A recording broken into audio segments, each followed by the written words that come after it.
Recorded Books and RB Digital present You Were Always Mine by Nicole Baart.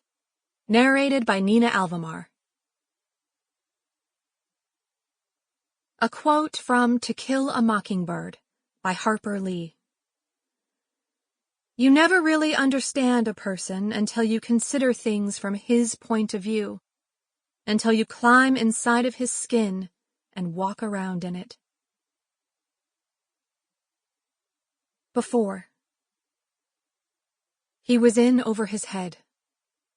Coming here was a terrible mistake, and he regretted it so much he could feel remorse curdling like sour milk in his stomach. It made him nauseous, unsettled, and all at once he knew that he would vomit.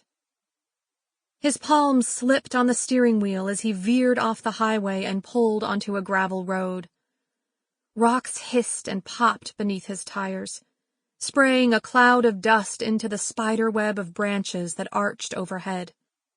He was going way too fast, and only realized it when he felt the give of the soft shoulder. It dragged the car toward the ditch, catching the tires and tugging so hard he could feel himself losing control. Brakes, an unholy screech of rubber and metal and earth, and then the back of his vehicle whipped toward a leaning oak tree and hit it square. The sound of the crash was dull and elemental, flesh on flesh instead of shattering glass or terrified screams.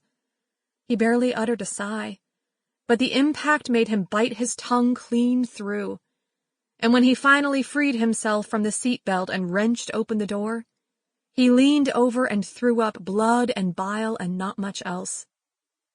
He couldn't remember the last time he'd eaten.